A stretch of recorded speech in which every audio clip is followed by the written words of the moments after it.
I'm sure all of you are as excited and slightly nervous for this session as I am. I want to start with a disclaimer, Dr. Tharoor, that Acha? despite my convent education, if I make some mistakes this evening, it's purely because of nervousness. Like, you make more mistakes when you face your teacher. So I think it's that because I've grown up listening to your speeches, reading your books. So if I make mistakes today, it's purely because of nervousness. You're very sweet, but I'm sure you won't. And thank you for saying that. I must say, it's amazing to be rewarded before one has worked for it, Deepali. You've already given us the prize, and now we have to work and justify it. So let's have a crack at the conversation. Yes. So, Dr. Tharoor, I want to start by first, I think the first impression that possibly all of us have had of you is, I'm not sure how you'll feel about that, not as a politician or a diplomat, but as a wordsmith. That's what I remember you as from my days in school and college. And that's where I want to start, that you've written more than 25 books by now, and we're celebrating your latest book, A Wonderland of Words. You've written about colonialism, you've written about Hinduism, you've written about our current Prime Minister, you've written about Nehru, you've written about so many diverse topics and personalities, but now you're finally writing about words, which you're known so much for. Famous or infamous, I'll leave that to the audience with the memes that come up. But I want to understand, where did this reputation for you really start from? How did Shashi Tharoor become Tharoorasaurus, if I may put it that way?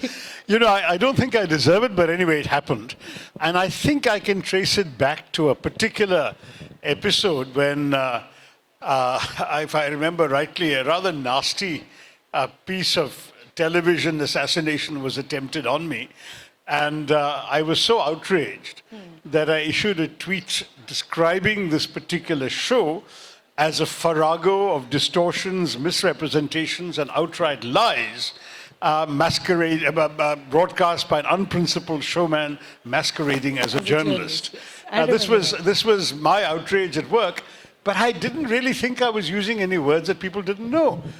Then, to my astonishment, about an hour later, there was a tweet from the Concise Oxford Dictionary wondering why suddenly 1 million people had been looking up the word farrago, which apparently had never had more than 5 or 6 people every day asking what it meant. And most of these people were from India, so they were asking why, and that's, of course, and thereafter there were all sorts of jokes about me, people calling me Mr. Farrago, people opening up Twitter accounts with the name for Mr. Farrago and so on. And the amusing thing is, it's a word I had used frequently in my debates at St. Stephen's College, Delhi University. And at that time, everyone seemed to know what it meant. But somehow, it looks like our vocabulary has slipped a little bit nationally. And so suddenly, this became a subject of enthusiasm and controversy. Now, once it happened and people were starting making jokes about it, I had 2 choices. Either, retreat into sullen resentment about this, or embrace it and play along with the joke. And I chose the latter course. So I remember when that book that you mentioned about our current Prime Minister was written, and my publisher asked me to issue an announcement about it. I thought just announcing my next book is coming out will not get very much attention. So instead I wrote saying that I want to assure readers that this book is not just a 400-page exercise in floxi nosi nihil pilification. And then I gave the meaning of the word, which meant the act of estimating something or someone as worthless. I'm just going to say this. I'm not going to just say, oh, the Prime Minister is worthless. No, it's a political book. It's more complicated than that, so read it. That was the purpose of the tweet. But it served its purpose and worse. It served its purpose in that it got a lot of attention, retweets, and attention for the book. But what was worse was for the next year, I was having parents wheeling out their 3-year-old, 4-year-old toddlers to come and tell Uncle Floxy Nosy, and then the poor child would have to recite the whole word to show that they had learned it. It was very embarrassing. But I mean, it all became fun and games. And then, of course, I played along with it. There were, when a particular Indian politician who had been elected along with us then switched to the other side, I just tweeted one word, snollygoster. Yeah. Definition, a shrewd, unprincipled politician. First use, 1848, United States. Latest use, India today. And I didn't actually mention the name, the state, the incident. Everyone knew what I was talking about. And I'm amused to discover that since then, the word snollygoster has been used by very many other writers and journalists in talking about politics. So, in a sense, it's a contribution to the national conversation. I won't say much more than that, but it was fun doing it. And some of the jokes at my expense, I don't mind either. I mean, I don't know how Rajnath Sahab feels. I went to see him once when he was Home Minister about something, and they issued a cartoon with a box over his head saying, "Bhai, main kya karoon? Mujhe dictionary bhi nahi mere paas," or something like that. Which is very unfair to him, I think, and because he and I get along very well and speak very clearly to each other. But then there was another one which I thought was not bad, which was just a text meme that said, "I used to think I was poor, then I met Tharoor and I realized I'm impecunious." Which I thought, again, was not too bad a joke. Now, those are the kinds of things you take in stride. Yeah. And might I add here that you've stolen my thunder. I had prepared floxy nocy nihilipilification. Well said. And on my way here, I was practicing it again and again, but so I had to say it. Even though you mentioned it, I had to say it. That's right. As long as your parents didn't drag you to me to say it, my mother's okay. right there. I hope she's proud. Namaskar. So she's passed the test. Yes. Very well. Going back to my convent school teacher Gee. now. So, Dr. Tharoor, you also mentioned in this question that you always thought that what's so normal about this? Why do normal people not talk like this? Is that what you think while talking to us commies, us normal English speakers? Look, when some Hindi Vidwan uses big, highfalutin Sahitya terms, no one seems to upbraid them for it, dripping with Sanskrit and so on. But in English, if you use a complicated word, it's suddenly seen as something affected. Look, it so happened that I grew up with the English language. You know, my parents are Malayalis, born in villages in Kerala, educated in Malayalam medium. My father moved to England when he married my mother, took her there. I was born there. I grew up in Bombay, went to high school in Calcutta, college in Delhi. So the language followed me. I mean, I often explain to people, you don't choose a language, the language chooses you. The circumstances of your life and your upbringing give that. So wherever I went, it was English. That was the language of my classroom, the language of my friends, and therefore, most often spoken language at home and even with my own sisters. And so the result became that for me, it was a very natural language. I read widely in English. And by the way, that's another factor I have to say for my outsized vocabulary, as people seem to think it is that I was an asthmatic child in India, because we moved to India when I was 2.5, and I was in India. First of all, anywhere in the world, there were no ventilators and nebulizers and bronchodilators and so on. All there was these tablets that would make your heart go thud, thud, thud and force open your lungs to breathe. So you are a small child, you can't sleep. You're sitting up in bed because you can't even lie down, since you choke if you try to lie down. So I'm sitting there, what do? There's no TV in India in those days. And certainly there's no Nintendo or PlayStation, no mobile phones, and computers weren't a gleam in inventor's eye yet. So what do? I read. I read everything I could lay my hands on from a very young age. I was the eldest child in my family, so I didn't have elder brothers and sisters whose books I could borrow. So I started reading my parents' books before I was even old enough to understand them. But in the process, I naturally acquired a hefty vocabulary, because when you come across the same word in 3 different books, 3 different contexts, you understand the usage, you understand the nuance, and you don't really even need to look at a dictionary, because from the sentence and the storyline or whatever, you can figure out what you're reading. And so it is through reading that I acquired. So whenever people say, "Sir, teach us a word," or come and tell us how to improve our vocabulary, I tell you, I'll teach you not a new word, but an old word, a very simple word, a very short word: read. Because if you read, automatically it will not only expand your horizons and everything else, it will also enlarge your vocabulary, if that's important to you. And to me, that's really, really all it is. Read, and I think the words will come. And if the words come, that means that you can express yourself with greater clarity and greater precision. For me, the purpose of language is to communicate. But you must have something worth communicating. You must have ideas, you must have thoughts. And if you have something you want to say, then you must have the words, the vocabulary, the tools to convey those thoughts to the person or the people you're trying to talk to.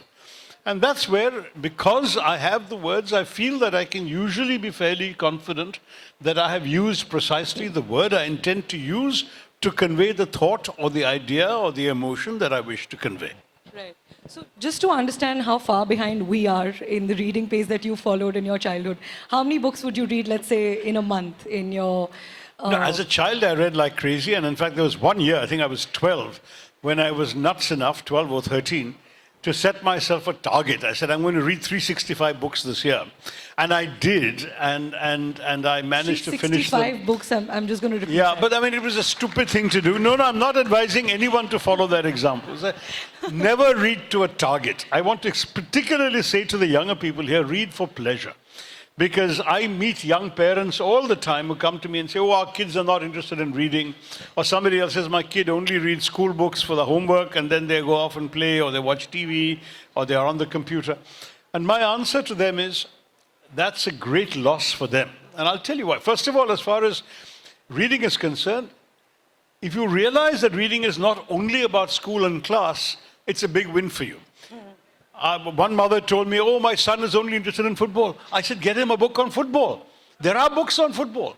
If he's only interested in football, he might see a book with lots of photos of football, but he'll also read the text accompanying it, the descriptions, and he'll find out more. He will learn things that he won't learn from just watching football on television. He'll learn words, he'll learn vocabulary, he'll learn some football history, he'll learn some experiences, he'll learn about people who lived in the past and not playing today. It'll enhance the depth of his reading. But the second reason I want kids to read today is that we are living in a world of fake news and misinformation and disinformation more and more. And it becomes all the more essential that people should have the capacity to have read widely enough that they can read with discernment. That when somebody tries to give them fake news, they can immediately understand that there's something here that doesn't gel with what I've read. Yeah. I need to check this. I need to verify this. I need to look it up. And they should know how to look things up also. So reading is important, and reading with depth and complexity. Sometimes people give me a very defensive answer. Oh, my son reads as much as you used to do, but you read books and they're reading on a screen. But what are they reading on the screen? If they're reading books on a Kindle, it's one matter. But if they're reading, messages forwarded on WhatsApp, that is not complex reading. That is not reading in depth. You need to be able to read lengthy texts, to be able to engage with complex arguments, with detailed reasoning, with a whole narrative. Whether you're reading fiction, whether you're reading a travelogue, whether you're reading a biography, whether you're reading a history, whether you're reading an argumentative book or a non-fiction work that just talks about the world today, whatever you want to read, that complex reading cannot be distilled into a short WhatsApp message. So disabuse your kids of the idea that getting on Quora or getting on Insta or getting on WhatsApp and reading all day on a screen somehow makes them some sort of educated person. It doesn't. It might actually. In fact, there's the real concern that, those of us who read newspapers used to think we were informed. Now you read your screen on a mobile phone, you're misinformed. Yeah. So it's almost better not to have to go through that experience. So do you still recommend reading physical copies of books and newspapers? That's a personal bias, and maybe it's an old-fashioned bias. Yeah, I've never really related. I never owned a Kindle. I did own a Kindle once. I gave it away to my son or daughter-in-law or somebody. I can't remember, but I gave it away, and I've never bought another one since. Largely because I like the feel of a book. I like the way it looks. I like the cover. I'm very proud that my publishers attach a lot of importance to the covers of their books, because they feel that somebody should be attracted by the cover to see what's inside.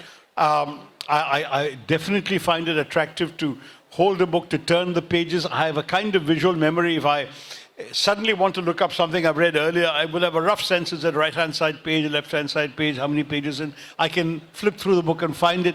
All of these experiences are not so available on a screen. So that's a personal bias. But I want to stress that that's not to say don't read. If you really prefer reading on a Kindle or a big screen or an iPad, whatever, do that. I mean, that's your thing. But read lengthy text, complex text, demanding text that will challenge you, that will help you expand your vocabulary, your mind, your experience, your knowledge. Don't just read these short things. That's my only appeal. But the form you read is up to you. One good advantage of books, don't need batteries. So if your battery runs out, you can still turn the page. Sunlight will do. So read, but don't read with an objective or a target in mind. With a numerical target, no. Because Yeah. if you're reading saying that I've got to finish a book, half the pleasure of reading, of savoring the words, the language, the situation, sometimes going back and rereading. Sometimes you find the author has made a mistake and the editors haven't caught it. They've named some particular character one thing on page 20 and something on page 34, and something else on page 340 maybe. Yeah. Remembering that and going back to read it is also part of the joy of reading. Yeah. You're reading to a target, you've no time for all that. It's just get from beginning to end, finish it all. And sometimes, you know, when you have a target, and I did finish by Christmas that year, I made my 365. But the day I finished, I said, I'll never do this again, because half the fun was gone. Yeah, then it became like a task. It became a task, it became a target. I was often staying up late at night just to finish a book in order to notch one more notch on the tree kind of thing. So no, I would not recommend it. Right. So your surname has also sort of become like an adjective. I think many of our friends used to say that in school, that if we'd use some fancy words, my friends would say, oh, don't act like you're Tharoor. So it's been used like an adjective as well. So we should not read with the objective of becoming a Tharoor, putting it as an adjective, but we must read... I'm not going to go around telling people not to be a Tharoor. The more of them, the merrier, as far as I'm concerned. But I take your point. No, I think they should read for the joy of reading, for what the reading gives them, for what it teaches them, for what they learn from it. Yeah. That's how it naturally came to you. Yeah. So I want to come to your book now, and you've spoken about the origins of the English language. It's fascinating how so many of the words, so many of the ideas in the English language have been adopted from languages such as German, Japanese, also from All Hindi, sorts, you know. even from India. Yeah. As I pointed out in my book on British colonialism, the British came here and they took the word loot into their dictionaries as well as their habits. So, I mean, the British borrowed words from everywhere. And they really, I must say, as a result, have become the world's the closest thing to a universal language. It's the second language for people all over the world. And it's also the second language for many of us in India, first language for some of us. And at the same time, it's a language which has been enriched by infusions from various sources. Originally, ancient Latin and Greek. Thereafter, various other languages. The French brought a lot in. It's striking, for example, that pretty much anything to do with art and architecture in English is derived from French words. There are very many expressions that come from different languages, which, if they're newly taken into English from another language, you'll find them in italics in a text. But if they are actually if they're words that have existed, that have been used in English for quite some time, they just slip into the language without people being conscious anymore that they originated in another language. Yeah. And of course, that includes many Indian words. I don't know how many of you realize that shampoo, the British word, the English word, comes from champo, which is what the English would order their Indian servants to do to wash their hair with soap. Champna, you know, instead of... So come and do a champo, that became shampoo. That's how the word shampoo came into being. And words like bungalow and jungle and so on, you can see obviously came straight from English. But there are many other words. And loot is one that many people don't realize came from us. Yeah. But the British cheerfully borrow these things. There's a soup which they call mulligatawny soup. And it sounds almost Irish, because Mulligan and Tawny are both Irish names. So mulligatawny soup. It's actually from Tamil. It's mulligatawny, which means chili, spicy water. It's rasam. It's mulligatawny, and that became mulligatawny soup for the British to have a spicy Indian soup. So all of these things, the language is borrowed shamelessly, and I think it's great. That's the strength of a language. Yeah. I'm much more in favor of a language being willing to absorb from other languages than a language which tends to police itself and say, no, this is not good in Hindi or this is not good French. I think that is somehow much more self-limiting. Yeah. I mean, the French have even got an academy, the Académie Française, which actually sort of sits like guardians or policemen of the French language. That they actually will outlaw certain words if they find French people using words they don't approve of.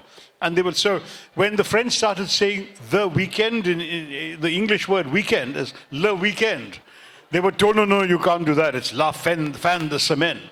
Still, most French people in casual conversation will still say, le weekend, bon weekend, have a good weekend, that kind of thing. So the point is that you can't really police. In English, When you have people speaking Hindi in India, very often, even people whose Hindi is very much better than their English will allow English words to slip into their Hindi. What's wrong with that? It's fine. And I think that's the beauty of any language, that it should not be limited by any physical borders or geographical borders. I think so. It should be able to travel those. And that brings me to my next question, that while in India particularly, I mean, ever since our childhood, we are told that you need to be a good English speaker. You need to be, I mean, right from kindergarten, you're taught that. And these days I'm seeing that a lot of youngsters do not even know their mother tongue. And they know English before. They want to converse in English before that. So what do you have to say about, you've also spoken about how there's a sense of pride attached to any language, for you, for the English language. So there must be a sense of pride attached to our own mother tongues as well. There must be, absolutely. And I think it'll be a great pity if people, in their desire to acquire English, lose the language that is most naturally available to them.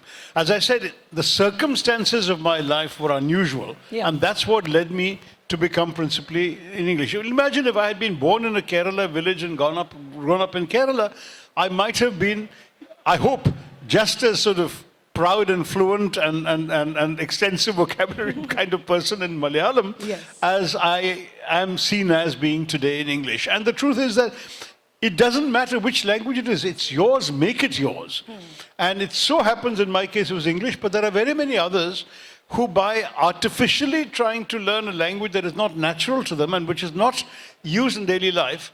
I mean, I was just reading the other day about somebody who said, I met a BA in English, and every time I asked him a question, he spoke to me in Hindi. And I said, what's the matter with you? You're a BA in English, I'm talking to you in English. And the guy said, sir, I learned my BA English in Hindi. Now, I mean, this is not sensible, right? I mean, he may as well have done a good BA in Hindi literature. He might have been so much more confident and fluent in what he knew about his own language and traditions. And as far as kids are concerned, it's by and large established in all pedagogical studies that children learn best in their first language, which is usually their mother tongue. The language their mother has been talking to them in her lap, and the language they're hearing around them at home and with their little playmates when they're 2, 3 years old, that's the language you should teach them. A second language can always follow. Many European countries will teach you English as a second language. You go to Germany or you go to Denmark or whatever, they'll teach you English as a second language. In some countries from the first grade, some countries from the third grade. But in the earlier stages, the first 4, 5, 6 years of learning, it's always in your mother tongue, so that you have that instinct established then. Right. And from that, I want to come to the whole idea of communication. While we have spoken about how it makes you look fancy if you use these big words and these fancy words, it makes you look like you're more learned than a person who might be using simple English. But the point of communication is to be understood. So how do you strike that balance to be able to use these words and sound smart and Tharoorish, if I may put it that way, but at the same time put your point across? Well, let me ask you, have I used too many words that you didn't understand today? No? Not so today. That's the point. I mean, I know enough words to be able to choose what I hope is the appropriate word to express my thought in a way that reaches a larger audience. I'm not sitting here talking to a professor of English. I'm talking here to my fellow Indians of Delhi.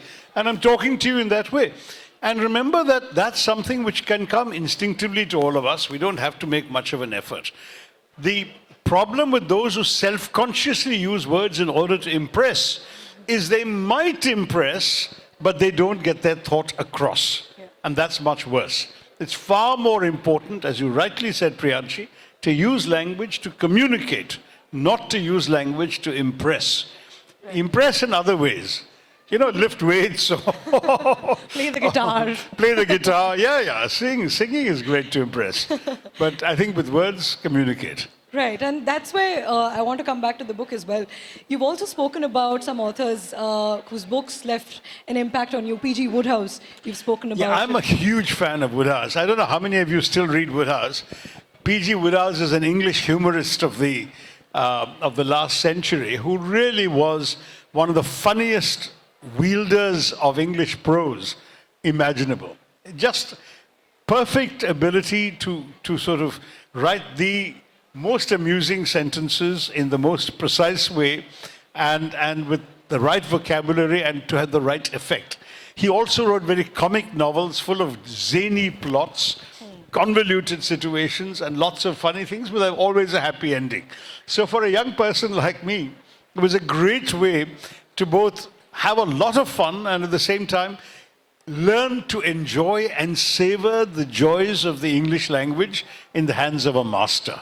And that's why unfortunately for me, I read every single Woodhouse book before I was 19. He had written 95, I think. He died at the age of 90. When did he die? About 96, thereabouts. 93, 94, he lived. He wrote 95 books, I read them all.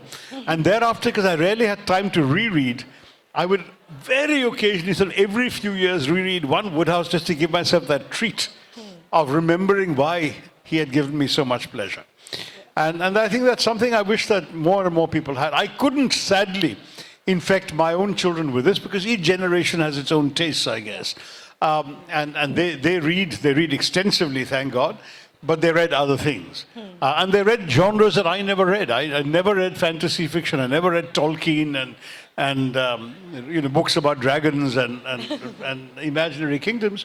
But they did, and if they wanted to, that's fine. Right. I never told them what to read, what not to read.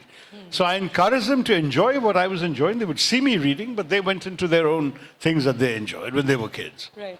There's also this one chapter in the book that I remember. It said something like words that shouldn't exist in the English language.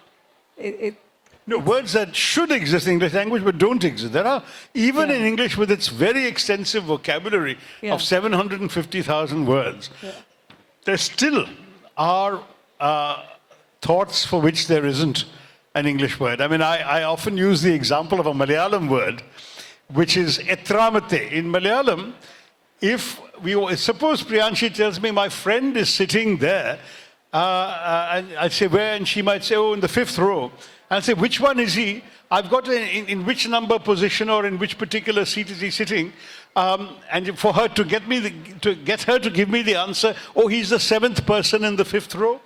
In Malayalam, there's one simple word, etramate, which asks you precisely for the ordinal number of someone or something in a particular line or list or row. It's an amazing thing. Imagine you're renting a car. You don't have to go and say, so which is the car that you're renting me? And the guy will say, okay, you have to go to the 5th row and then the 4th down, it's the 3rd from the left, and it's, by the time, in Malayalam, you just say, etramate vandi, which car is mine? So there is no real word, which is not enough, because you are specifying which number position is my whatever in. And so I suggested in one of the literary festivals in India, let's have an English word for that, because one doesn't exist. You've got what, which, why, when, why not wet? So I said, wet car, no, wet position, wet person. And that was just a joke, but anyway, that's one idea of a word that doesn't exist. Then there are other words in other languages for which there's no real English translation. Do you have any word in Hindi that you think cannot be translated to English? Hindi, I'm not sure my vocabulary is extensive enough to find one that I can tell you off the top of my head. In certain other languages there is. For example, the Russians have a concept called toska, which relates to an inexpressible, indefinable sadness or longing without any particular cause. So in English, I think because the English are fairly rational people, if you're sad, there has to be a reason for your sadness. But to have a sadness without any root, without any reason, without any problem, but just a feeling of deep sadness and longing for something which can't be, that the Russians have a word. Of course, the Russians are capable of feeling like that. And Vladimir Nabokov, the Russian novelist, wrote about this, and he described this word called Tosk, Tosca. English, no such word. The Portuguese have a similar sentiment, a word called saudade, which is again, imagining something which may never be, and yet you miss it, you long for it. That's called saudade. There is no such term in English that can be expressed in one word.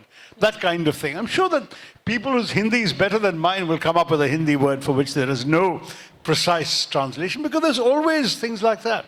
Translation is such a challenge precisely because languages have their own beauty, their own magic, their own resonance that can't easily be rendered in another language. I can think of one word. It's are. I think every time I start a sentence in Hindi, I start it with are. But there's no clear substitute in the English language for as far as I know. No, you're right. You're right. What can you say in English for? Hey. There's your answer. Hey. Hey is more. Arey yaar, hey greeting yaar. somebody. Yeah, you could say. I think it's not perfect, but yeah. I get what you're saying. It goes sort of 90% of the way towards array. But there are words, and that's the great thing about every language. Even the usage of words, right? I mean, I don't want to use impolite language. There are some words in Hindi which are ostensibly entirely legit, but in practice are actually curse words, right? How do you translate something like that? I won't go into that today. But anyway. Right, and I also want to come to something that might amuse the audience also, that there's this phrase that you might have heard, that some people who correct other people's English, they call grammar Nazis. There would be. I'm not a grammar Nazi. That's what my question was going to be. That given your extensive knowledge, is it hard for you to resist when somebody is making a grammatical error? I'll tell you why. Because I think they're not there to learn. If they've come to me saying, "Listen, please correct me if I'm wrong," then I will correct them in helpfulness because they want that correction. Yeah. But it's not my business to correct people who are talking as long as they get their meaning across. If somebody wants to convey something to me. Now, if it's one of my staff and they say drafting a letter for me to send someone and they make a mistake, it's my duty to correct them both for myself to sign that letter, but also for them to understand why it's wrong. So they don't make the mistake. That's a different relationship. If I'm sitting and talking to you and you say something, everyone knows what you mean, but you made a mistake, it's not my place to correct you. Right. So there's one thing to not correct, but another to listen to these words that the Gen Z these days uses. Uh-oh. So your suspicious has become sus, your delusional has become delulu, and so many of these short forms. I know Riz is one of those. No? Riz. And I don't think charisma needed a contraction, right? You want more charisma, not less of it. This is the second time you're stealing my thunder. I had these words written down. You had that word? Yeah, I had them written down for you to translate them for us, but it's fairly impressive that you know Riz also. So you know some Gen Z slangs as well. No, just that one because I think it was written about in the newspapers that even old generation, baby boomer generation as we are called in America, even we read those newspapers, and so I came across Riz. Right. So do you think the people like yourself, are you a dying breed when it comes to the English language? Because you see it evolving so much, you see it becoming so much shorter. This one podcast, this one TED talk that I was listening to by Mr. Javed Akhtar, he was saying that so many words that Gen Z now uses, so often we say, you know what I mean, or we use literally and we use like so many times in our sentences when we don't have words to explain what we're trying to say. So many times we'll just say, oh, you know what I mean, because we don't know how to explain it. So do you think that evolution is something that possibly isn't great, isn't positive? That one is not great because what happens if the person you're talking to doesn't know what you mean? You better have some way of telling them what you mean, no? The thing is, look, very frankly, every generation came up with words that the earlier generation thought was silly. My generation would say things like hip and groovy and cool, which our parents thought was stupid use of the English language. What is hip? What is groovy? Your hip is this, yeah. What do you mean he's hip? What does that mean? So ultimate, and then of course today it seems so old-fashioned to say anyone is hip or groovy or cool, right? And at the same time, when somebody says that some girl is snack, I find that very strange. She doesn't look like a sabudana vada to me, but she's snack. So, I mean, these kinds of things, frankly, each generation. I'm sure that today's Gen Z will also have kids 20 years from now who will laugh at their vocabulary. So this is part of the joys of a language which is constantly evolving, constantly absorbing, and also constantly shedding. So let's just embrace it in that sense and not worry about it. I would have thought that you'll say it's like the murder of the grand old language, how we're using it these days. I'm shamelessly liberal about such matters. As the Rig Veda teaches us, let noble thoughts come to us from all directions, and I say let words also come to us from all directions. Yeah. As long as you have words to express, because as you also keep saying that words are the vehicles of your thoughts, that you need those words to be able to communicate what you're saying. Yeah, absolutely. So as long as you have a variety of words in your kitty, then I think you're okay, even if those words are different from the words that possibly you use in your generation. So now I want to come to some of the other books that you've also written. I want to go back to the book, one popular book that you wrote in the year 2018, from as far as I remember, Am I a Hindu? Yeah. And you start that book by saying that the primary reason why you're a Hindu is because you were born a Hindu. You were born in a Hindu family. Most of us are in a religion because we happen to be born in it. Exactly. So, but then it also became a choice for you. Yeah. So I want to understand from you that currently when there's extensive talk about religion, there's extensive talk about religious fundamentalism, about several narratives of religion that go around. You wrote that book in 2018, it's 2025 now, 7 years later. What does it mean to be a Hindu in this day and age? It depends also on where, because being a Hindu in North India is often very different from being a Hindu in South India in many, many respects. Yeah. And being a Hindu abroad, in part of the diaspora, these are all different stories. But let me just say, first of all, that for me, my Hinduism was first of all because of birth. Yeah. Secondly, because of upbringing. My parents were very devout. They had puja room at home from always, and they used to go to temples, and once in a while they would take all of us kids along on pilgrimages. I remember one particularly memorable one where we spent an entire holiday in pilgrimage to various temple towns in South India, which was also a great tourist discovery of the temples in South India and so on. But in addition to that kind of sort of lived Hinduism, I was also very curious about the faith, and I started reading a lot about Hinduism. And as you said, English was my first language, but fortunately there was some remarkable writing about Hinduism in English. One of the things most people don't realize that Swami Vivekananda did most of his preaching in English. He talked in English throughout the country and throughout the world about Hinduism, and that's what I read. So I became a Vivekananda Bhakt at a very young age, because he explained to me the faith in ways that I could not only relate to but admire. And that was therefore the Hinduism I grew up with. Vivekananda has explained that basically there are 4 ways in which you can worship the absolute. There is, the simplest way is what's called bhakti yoga, where you go to temples, you worship, or you have a puja room where you have objects of worship, you focus your worship on that. There's also jnana yoga, which is through reading, knowledge, study. And in my case, those were the 2 that came most easily to me. I enjoyed reading and I read widely. As much as I could lay my hands on. Then there is Raja Yoga, which is interiority, which is meditation, looking within yourself to find the truth. And that's something that's challenging. I found my mind was too restless to allow me to do very, very successful meditation. Others are very good at that. And then the 4th, which is what Mahatma Gandhi famously practiced, is Karma Yoga, which is actually worship through service. You can serve God by serving your fellow human beings, by going out there and helping them. Why did Vivekananda establish the Ramakrishna mission? Because he believed that karma, he was of course one of these rare individuals who was perfect at all 4 forms of worship. But that is something which we can all do. We can all serve the divine spirit within us and around us by serving our fellow human beings, and that is a 4th way of doing it. So for me, all of these things became important.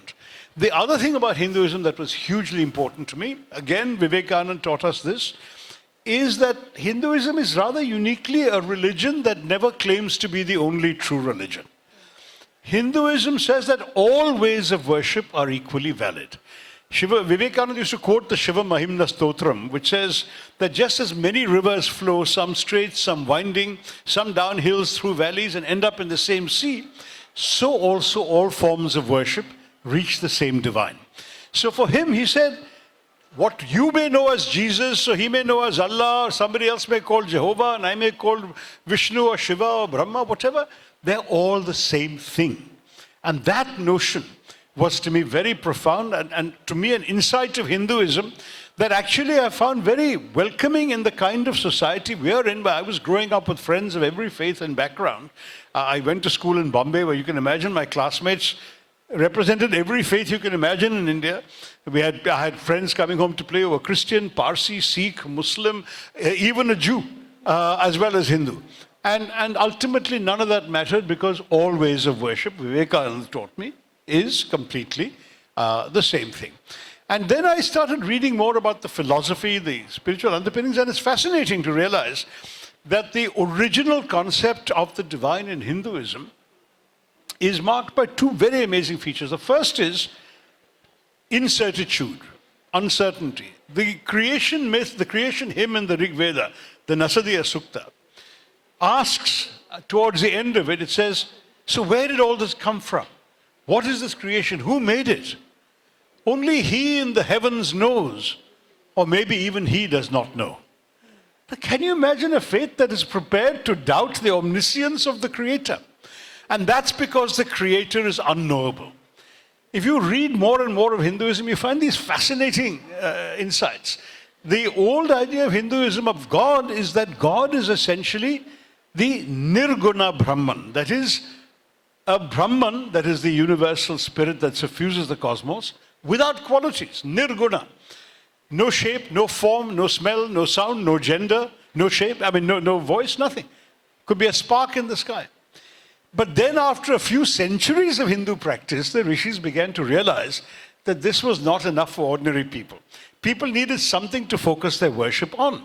So they were focusing their worship and worshipping trees and rivers and forests and so on. The rishis said, this won't do. Let people have what they want to worship. So they created the concept of the Saguna Brahman, the God with qualities. But they said, since no one has a monopoly on seeing what God is like, or what God looks like, or what God sounds like, you are free to imagine God as you like. Because it is your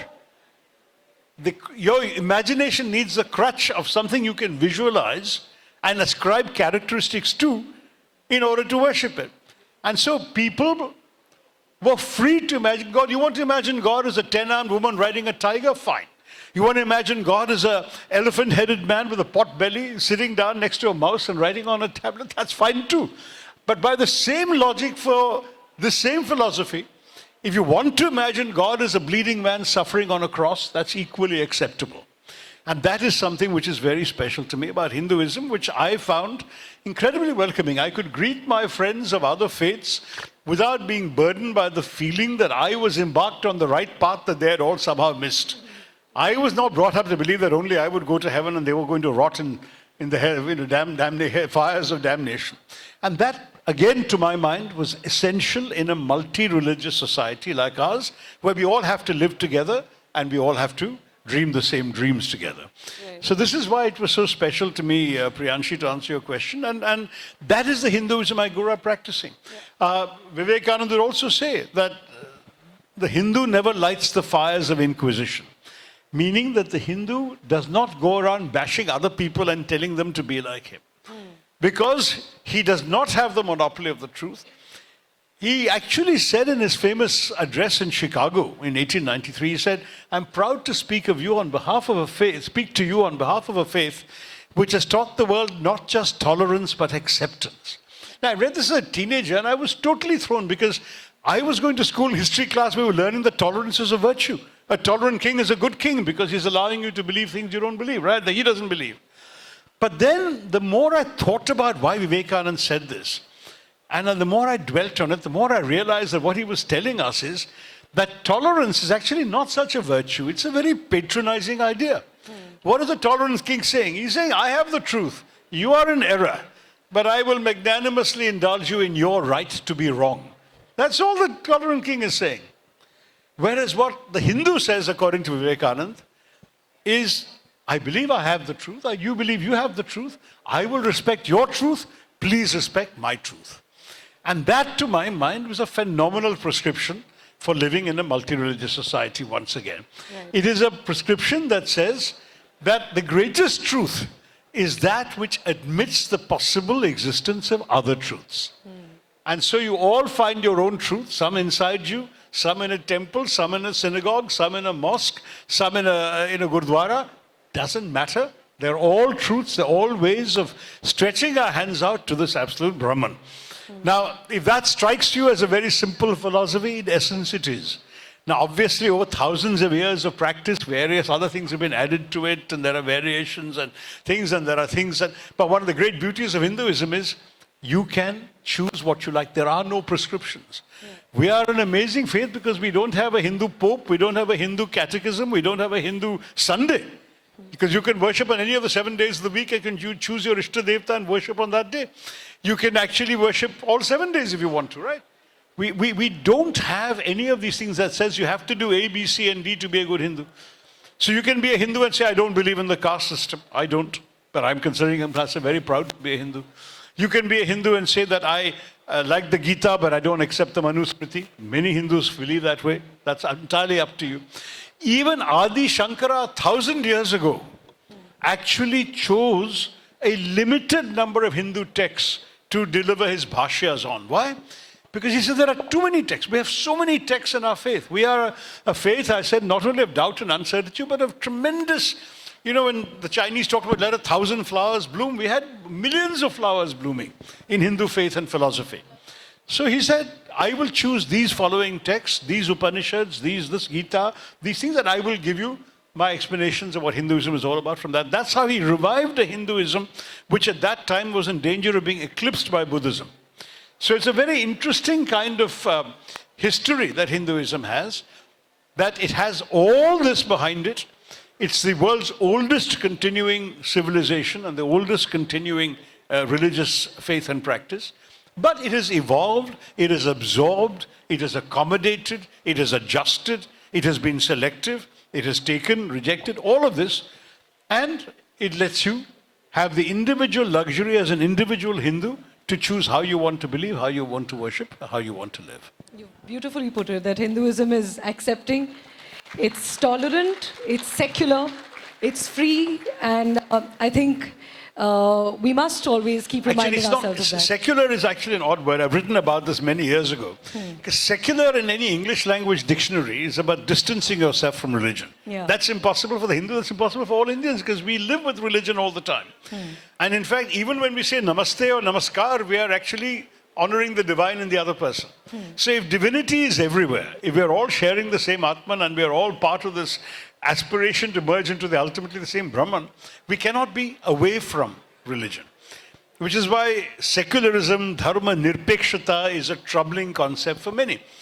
But if you really look at it in terms of pluralism, the right to be yourself, to worship as you wish and as you please in any one of the ways available to you, that is, in a sense, if you like, true secularism. Right. So not to tell people this is the only way you can worship. Right.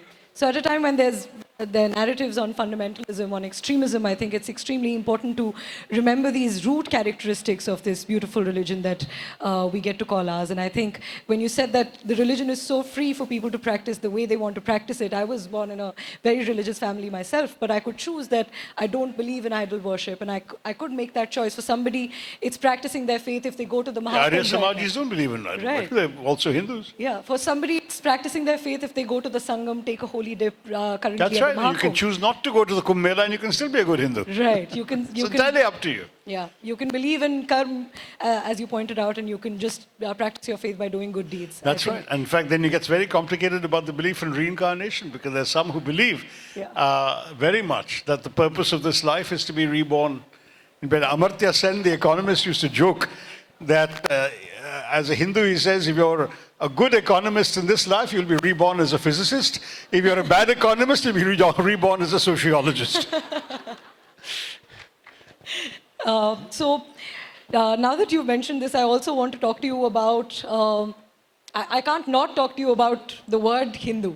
You've also written about how the word Hindu didn't actually come from Hindus themselves, or didn't come from within India. It's a word that didn't exist in any Indian language until foreigners gave us a term for self-definition. And that's something we also have to understand about ourselves. People say, "Garv se kaho ki hum Hindu hai." But Hindu kisne kehna? What happened was that it started off with the Persians, actually. They couldn't pronounce the letter S of the river Sindhu. And all the people across the Sindhu, they called the Hindus because they couldn't say sir. So it became Hindus. The Greeks came and they started using that. And of course, from there, it became for them India in Latin and Greek. India in French, it became and, I-N-D-E, because they pronounced the I-N as an rather than in. But anyway, so you've got all of these languages which have derived from originally a foreigner's mispronunciation of the name of a river that doesn't even exist in India anymore. It's in Pakistan. But nonetheless, that's how we got the name Hindu. So when some people object to the name India, saying, oh, it came from the foreigners, where do you think the name Hindu came from? It also came from foreigners. So you can't, on the one hand, say I'm proud to say I'm Hindu, and say I'm not proud to say I'm Indian. Yeah. Yeah. So I always explain to people, "Bhai, we are Indian in English, we are Bharatiya in our mother tongues and our languages. Right. In pretty much every Indian language, we call ourselves Bharat or versions thereof. I think in Urdu they prefer to say Hind, but otherwise it is actually India in English and Bharat in Indian languages. What's wrong with that? Right. In fact, the funny thing is the Germans are very comfortable with the fact that everyone calls them Germany, calls their country Germany in English, but their own country's name is actually Deutschland.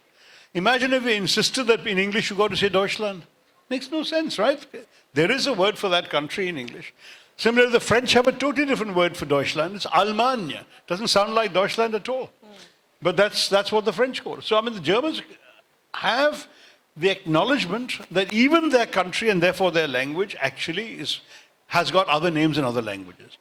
Right. So that's the solution for us very simply. When we speak English, let's say India, everyone understands it who speaks English. And when we speak in Malayalam or Hindi or Bengali, we can say Bharat or Bharat if you're a Bengali. And while we're on the subject of foreigners and India getting some words from the English language and foreigners getting some words from Hindi, I want to come to another book of yours, which I think you wrote even before Why Am I a Hindu? An Era of Darkness, and you wrote that back in the year 2016. Right. And I think all of us have listened to that speech of yours at the Oxford debate, that infamous speech about colonialism and how the British owe India reparations. And I want to come to that idea that you mentioned in that speech. You said that it's not about whether reparations must be paid or how much should be paid. It's about owing reparations. It's also about apologizing. That's also a bit far-fetched to ask from the British, because you're not asking for anything to be paid, like from our childhood. Because, any amount that is payable is not credible. Any amount that is credible is not payable. Yeah. So why go into the business of getting money from them? In fact, 2 years after I published the book, a scholar in London, Professor Ursa Patnaik, calculated the British drain of resources from India as amounting to 45 trillion pounds. Now, their entire GDP is only 5 trillion pounds. How can they manage to pay 45? It's unthinkable. So I think it's silly for us to go down that path of numbers. So I said what is required is moral atonement. Yeah. And what do I mean by that? I gave them 3 examples. I said I was astonished to discover at the time that my book came out in England, it was true, that you could do your entire A-levels in history without learning a line of colonial history. It was just taken for granted. You didn't have to study it. I said, why should that be? Secondly, London is a city of museums. There are museums all over the place, right? Half of them are chor bazaars, full of stuff looted from the colonies that are on display. I once joked that, people are coming to me and saying, please pay an admission fee to see what my grandfather stole from your grandfather. I mean, that's basically what British museums are. But there is no museum to colonialism.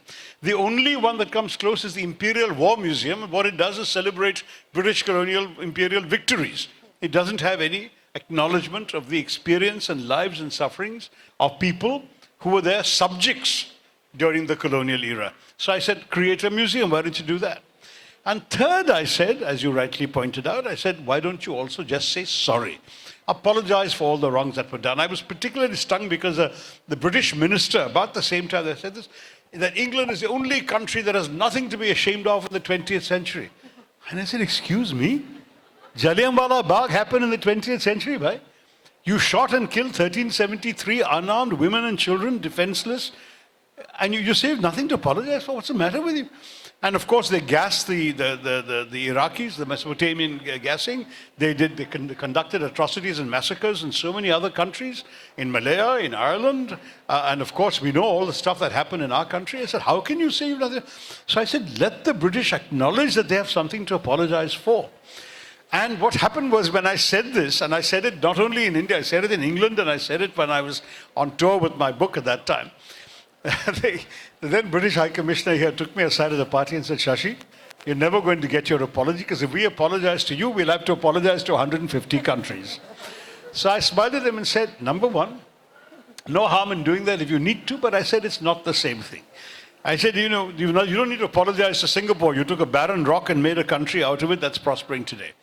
In India, you took a flourishing civilization that was the second largest economy in the world at the time, and the leading exporter of fine linens, muslins, and so on around the world, a prosperous country, and you reduced it through your rule into a poster child for third world poverty, suffering, despair, illiteracy. So you have something to apologize for in India. There's a different case. So he smiled and walked away, and we didn't have that conversation. Suddenly, 1 year later, he calls me and says, "You'll be very surprised," he said, "your idea is moving." I said, "What happened?" He said, "There is a cabinet note going up to the Prime Minister about the request for an apology." So I said, "Wow, I'm very flattered, very good, I shall watch out." And I had suggested that the perfect time for an apology was the centenary of the Jallianwala Bagh massacre. And that would have been the 13th of April, 2019. So that day I went very carefully. I sort of alerted friends in the media because it was a Parliament day. I was stuck in Parliament. I said, "Please look out for this." And sure enough, the Prime Minister went to the House of Commons and read out a statement. But she did not use the word sorry or the word apologize. She said that we regret the events of that day or something like that. And I thought, oh, the Brits, they'll never. I mean, they could have sent Meghan Markle to come and say sorry. We wouldn't have minded, because after all, everything was done in the name of the crown. But they didn't even do that. So, that still remains a somewhat sore point. But, at the end of it, I can tell you, we simply don't need to dwell on this beyond the point. I made my point. The point is there. It revived a lot of interest in the atrocities of the Raj. A whole bunch of books have been published after mine that have developed aspects of this theme. There is much more consciousness, even in England, much more public debate about all of this. So because of that, I'm reasonably happy, if happy is the word, that at least the issue has now been acknowledged, even if an apology doesn't come. Right. But I do believe that there's one more thing they can think about doing is returning some of their loot to India. The time may come for that. They're not yet prepared to do that either. We've grown up hearing about the Kohinoor, that someday The Kohinoor, for back. example. Yeah, that someday it'll come back. We've grown up hearing about that. But you also mentioned that right at the start of your answer that in their schools they don't teach about colonialism the way that we're taught. So do you think, forget apologizing, they've also done a great job at literally whitewashing the whole series of events by saying that, oh, we gave you railways, we gave you roadways, we gave you Western education. How would such a poor country build that themselves? So do you think they've done a good job at also whitewashing to make it sound like they did us a favor? Every one of those things was done either to perpetuate British rule or to enhance British profits, or both. Yeah. I'll take one example since we're running out of time, the railways. What were the railways all about? It was a means of extracting resources from the interior of India, taking them to the ports to ship them to England. And it was also a means of sending troops into the interior to quell any unrest. Those were the two reasons and justifications advanced by the British rulers in India to construct the railways. It was run as a completely colonial enterprise. It was the most profitable investment you could make if you were a Brit. The costs were completely met by Indian taxes. So Indians were paying for the British to make profits and build a railway that enhanced British profits. And on top of that, it was run entirely by the Brits. Even the train drivers and ticket collectors were white men, right up to the First World War, when, of course, so many young white men were killed in the First World War that they finally had to hire Indians, and they recruited some Anglo-Indians initially, and then more Indians had to come in because there weren't enough white men available at that point onwards. But it was a completely racist enterprise for the greater glory, profit, and enhancement of Britain, and to perpetuate British rule and control. Let's have no illusions they gave us the railways. We've actually built more miles of railway after the British left than were built by the British in India.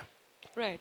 So we've spoken about Hinduism, we've spoken about colonialism, we've spoken about the English language. I think that's a good representation of how diverse and extensive Dr. Tharoor's knowledge is that we can possibly never have enough time to discuss. We could have talked about Dr. Ambedkar. I have a biography on him. There's we could so talk about much. Nehruji. I have a biography of him. And there are lots of other books. And we have 4 novels, or 4 works of fiction, 3 novels and short stories. So those of you who are not interested in all the things we're talking about, but want to read me, there's also novels available. So I really hope you will read me. Yeah, unfortunately, the paucity of time, but I want to come to Dr. Shashi Tharoor as an author, that after writing about so many diverse topics, personalities, themes, what's next for Dr. Well, I can Shashi answer Tharoor? that because the book is just going to press. It's a short book, very short, around 100, 120 pages on the Constitution. A sort of It's not a book for lawyers or scholars or what, though I've had it checked so the legal stuff is accurate, but it's a book for lay people like all of us who are having this conversation. It's a book that introduces you to the Constitution, that gives you all the funda, but also gives you a commentary, my point of view, about many aspects of the Constitution. I hope you'll enjoy it. It's a short book, because increasingly my books are getting short because I write these hefty tomes and I find that people don't often digest them fully. Whereas you give them a short book and it's readable and it's there, you will get your message across much better. Yeah. So I'm proud to say I've written the shortest biography of Nehru that's any good. There are lots of great biographies of Nehru, but they're mammoth or multiple volumes. Yeah. I've written the shortest biography of Ambedkar that's any good. Again, lots of stuff, and he himself was so copious in his output. So brevity has some advantage, and this will be, I hope, the shortest, useful, readable book on the Constitution that is not written for experts or scholars or lawyers, but for all of you. There's so much for all of us to learn from all those books, but I want to end this conversation by a quick rapid-fire round, if I may, Dr. Tharoor, with your permission. And the first set of questions that I have is on some words that I hope, and I'm really being ambitious here, some words that I think you might not know. And if the Gen Z words, I probably don't know them. My kids are even older than that. So that's my way of reclaiming myself after this conversation. Okay, to bring up some words that maybe I know and you don't. So we've mentioned Riz, so I'm deleting that from my list. Uh-oh. What do you think slay means? Clay. Slay. S-L-A-Y. Slay. Oh, I think that must be, he really slayed me, would mean that he was so clever, so brilliant, he sort of captured the whole audience, he won the point, right? Slay, yeah. And that you can guess from the context. Dr. Tharoor 1, Priyanshi 0. Next we have drip. Drip. Yes. Well, one usage of drip, but it may not be a new use. An old usage is an absolutely boring person. It's quite the opposite. He's a drip. Nope. So if you've got a new usage, that's a word that was used before. Oh my God, why are you spending time with that person? He's a drip. Actually meant negative. So what does it mean now? It's the opposite. It's stylish or fashionable. Drip. Yes. That I like. This is where generations can let you down. Priyanshi 1, Shashi yes, 0. 1 all. Okay. No cap. No cap. That no cap, I'm telling you that Dr. Tharoor was here at Bharat Mandapam this evening. No cap. C-A-B cap. C-A-P cap. C-A-P cap. Yes. No cap. No cap. I've given you a very clear example. It's a big hint. No cap. No cap. Tick, tick, 1. I think I'm giving up on that. Tell me. No cap means being honest. Being honest. That I'm being honest. That, trust me, no cap. Oh, no cap. Okay. Yeah. So would you say, wait, topi nahi hai isme? People don't understand you. I don't know. I don't think there are any origins of this language. That's just the beauty of it. I don't think anybody can write a book about the origins of these words. I'm coming next to flex. I think that's easy. Flex? Flex, yeah. Flexible? No. No? Flex. If I give you an example, it becomes very easy. So I'm Give not me an going to do example. Make it easy for the old man. You're flexing your English on this stage. It has flexing muscles. Showing off. Showing off. Okay, flex. So she's flexing right now her Gen Z vocabulary. In my defense, I'm not Gen Z. I want to make that clear here. I'm a millennial. But coming next to some acronyms. ICYMI. ICIMY. ICYMI. It can't ICYMI. It can't mean you mean it? No, I don't know. I'm just joking. Okay, one example. You might say to your readers that ICYMI, this is my new book. In case you missed it. Bang on! Okay. That's it. Okay. That's fantastic. I think some Gen Zs here didn't know the full form of that acronym, so 2 points for you on that. Next, we come to FOMO. Fear of missing out. Yeah. That's fairly easy. So many people go to places. How many are going to the Kumbh because of FOMO? LMK. LMK. Yeah. LMK. Context clue. Give me some hint. LMK, when you're launching your next book? Let me know. Yes. I'm a very good quiz master. Context helps. But I'm a good quiz master. You're excellent. I'm fantastic. Very, absolutely. Okay, the last one here. You mentioned snack, and this is somewhat related to that. Uh-oh. That if you use the word ate, that, okay, I'll use it in a phrase that somebody might say that Dr. Tharoor ate in this interview and really left no crumbs. I guess it means I did well, so thank you very much. Yes, that's what it is. Fantastic performance. I stopped counting scores beyond a point because I realized that I'm losing. So Oh, Priyanshi, you never lose. You won. You won me over this evening. Great. Well done. Now we're coming to a rapid fire, which is going to be a lot more about words. Since you're a man of words, then okay. I'm going to come to some questions that would require you to use one word to describe certain people or certain situations. Okay, what was the last word that you had to use a dictionary for, and when? I can't remember. It's literally that far back. I mean, honestly, I have dictionaries in my shelves. I don't think I've lifted. It must have gathered a lot of dust by now. But I'll tell you why. As I said, read. If you come across a word, you remember, I didn't quite get that. And then you come across a word somewhere else. It's, aha, that's what that meant. So it's a lazy man's way out. Just read more rather than look up dictionaries. So you don't reach out to the dictionary, you reach out to other books. Well, I'll come across it in other books or other writing. If I'm doing serious reading, I'll come across it somewhere. Well, that's a flex. I don't remember the last time I used a dictionary. That's clearly a flex. Okay, one word that's mispronounced the most in India. Mispronounced. I'm not, off the top of my head, I can tell you many words. The word that is most misused in India, the expression, which I often get irritated by, but it's not a mispronunciation. We in India have this terrible habit of using till to mean as long as. So you tell people, I'll miss you till you are gone. Sorry, you'll miss me until I come back. So you miss me as long as I'm gone, not till I'm gone. But in India, everybody misuses till like this. That is wrong English. Now, there I get irritated. I become a grammar Nazi for that. But mispronunciation off the top of my head, I can't really think of anything else. Any one of my audience has a favorite mispronunciation? I didn't knew. I didn't knew, but that's not a mispronunciation. That's simply wrong English. Yeah. Grammatical error. Yeah. Honest with an H. Honest.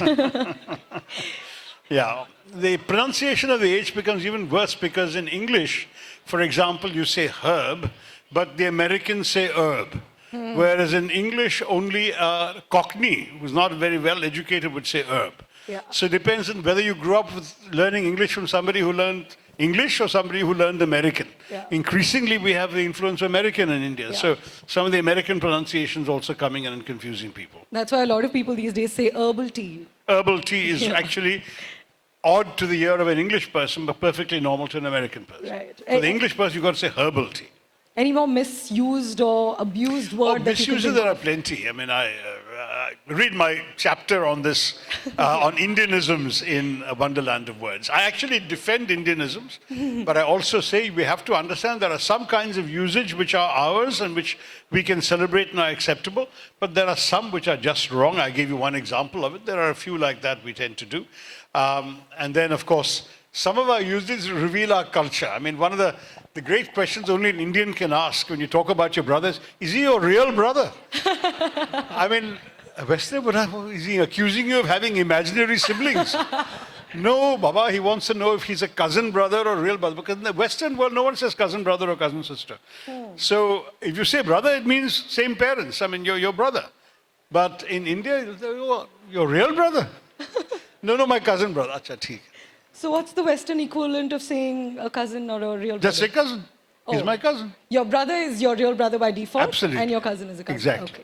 But asking somebody, is that your real brother, would be like asking, do you have imaginary brothers here and there, imaginary sisters? You'll be fascinated to know, recently I heard somebody saying, he's my real cousin. He meant to say that he's their real, first cousin. So first cousin was being called a real cousin, which is, I think, a level above. But let's move on to the next question. One word to describe the state of the Indian economy currently. Disappointing, but now we're getting political and Bharat Literature Festival won't want it. That's just one but word. But also hopeful. It's a paradoxical. Maybe I should say paradoxical. Because there are some very good developments and there's some very disappointing developments at the same time.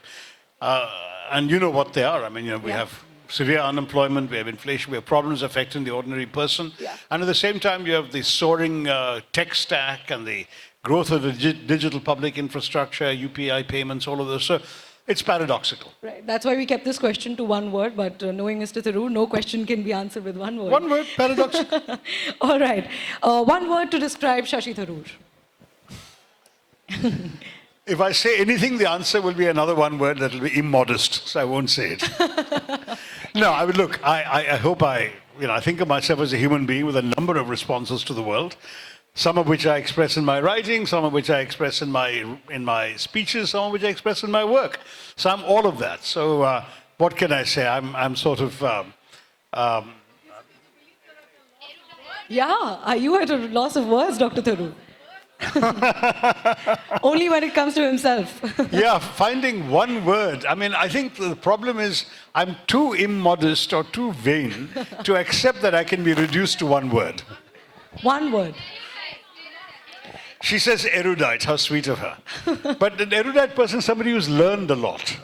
So that is only one aspect of who I am. Ooh, I thought you were being modest here, Dr. Tharoor. No, that's I said immodest is what I said. But one word you have to come up with. One word possibly for a version that all of us don't know. Clearly the answer is confused is the one word.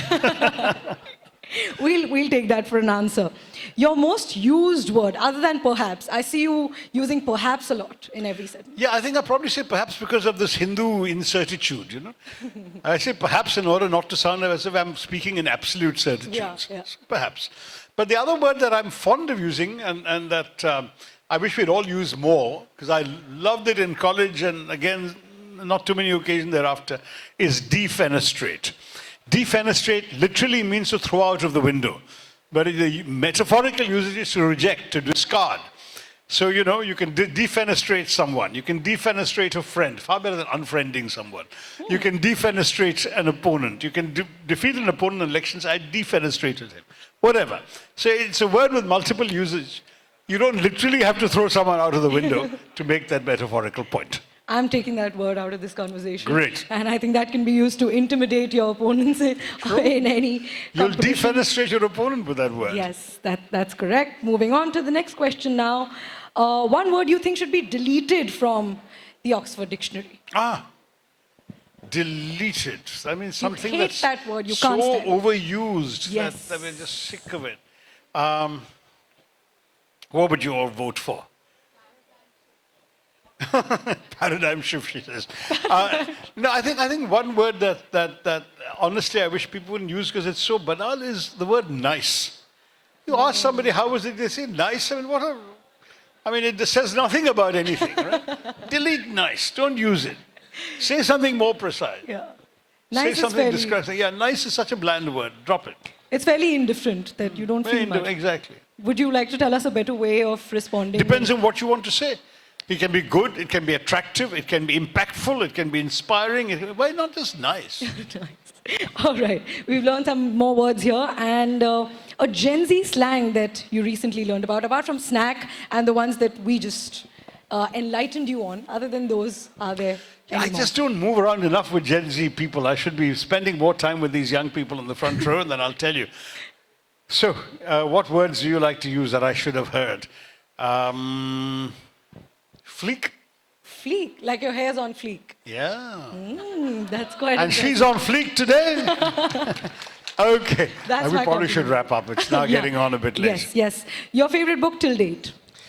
You know, honestly, and I know this sounds very self-serving, it is the Mahabharata because there's so much in it. It's a book that you can read multiple different versions and translations, and there's so much you can find in it. It's a remarkable work, and those of you who haven't read it, I would commend it to you. Doesn't matter, it's not a religious text, which the Ramayana is. The Mahabharata is very much a sort of secular text, though it has the Bhagavad Gita in it, which is a later interpolation. The story of the Mahabharata alone and the digressions, the episodes, the lessons it teaches, absolutely fabulous. Right. That's why I sort of reinvented it in my first novel, The Great Indian Novel, which was a satirical retelling, because I asked myself, you know, if the Mahabharata was told and retold for 800 years, from roughly 400 BC to 400 AD, they kept on telling the story. I said, why did they stop retelling it?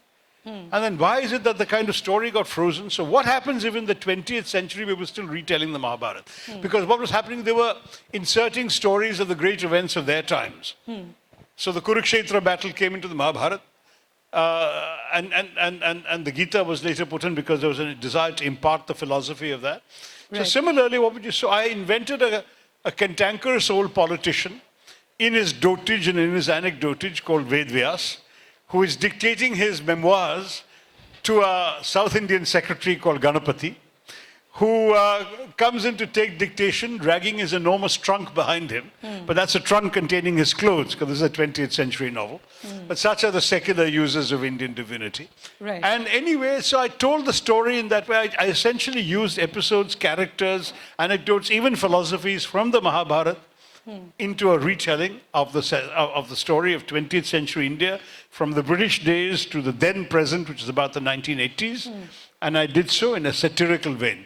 Right. So if you're interested, read that. And if that whets your appetite to go back to the Mahabharata, I hope I will have achieved something. And one book you'd say every young Indian must read. The Great Indian Novel.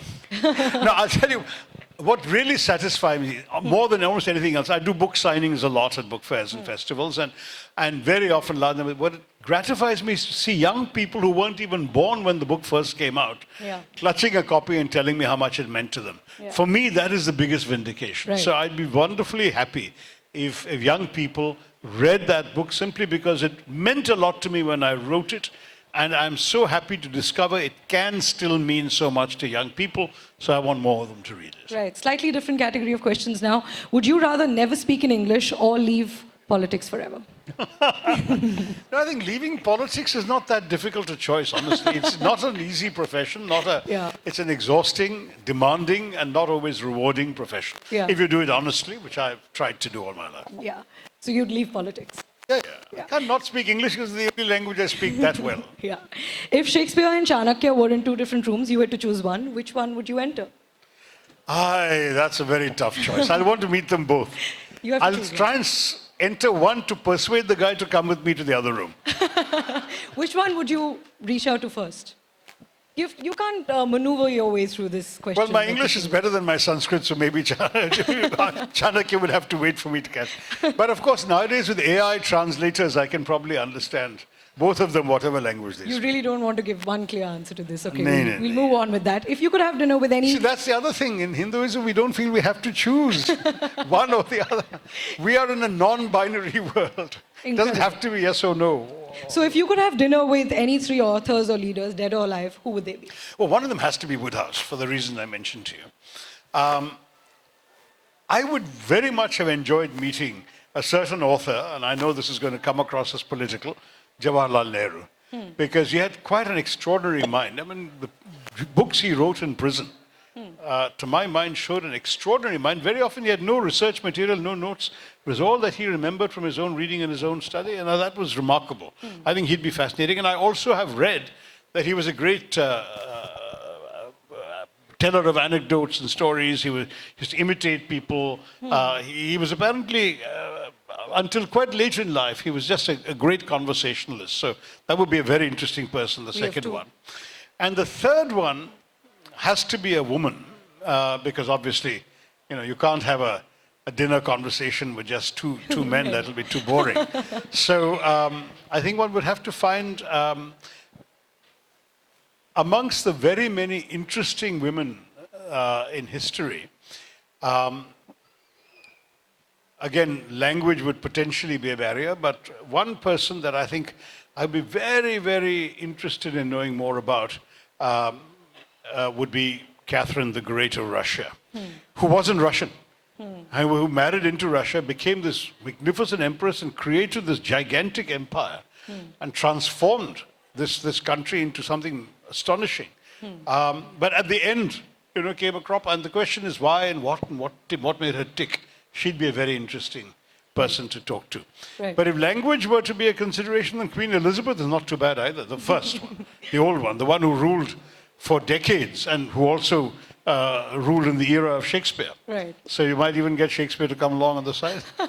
And then maybe you could get the Kohinoor back. No, Kohinoor was later. Yeah, later. 250 years after Queen Elizabeth is when they took the Kohinoor. Yeah, maybe you could put in a word well in advance. But moving on to the next question, since you mentioned Pandit Jawaharlal Priyanshi, Nehru. my dear, we really have run out of time. We will have can one last question. Okay, chalo.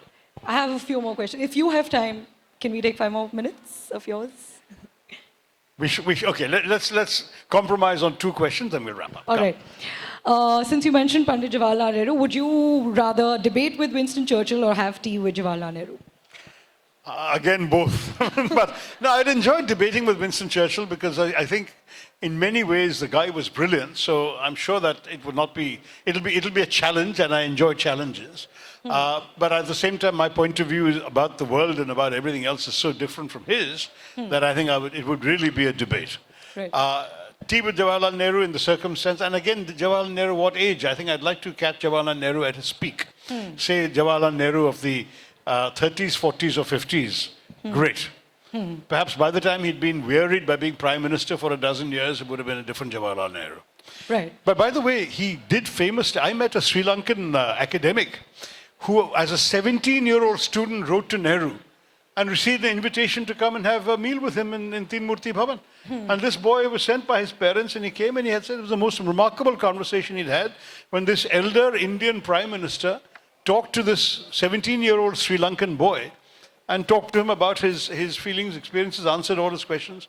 And this gentleman, Professor Ralph Bulchans, told me the story, God knows, 30, 40 years ago. It was still very fresh in his mind as an amazing experience. I think that was remarkable. Right. So maybe even the older Nehru would have been a good person to have tea with. Right. Next question. The most bizarre rumor you've heard about yourself? I don't even want to go there. Seriously. One no. on top of your mind. Anything? No, I mean, there's just so much nonsense out there, my dear.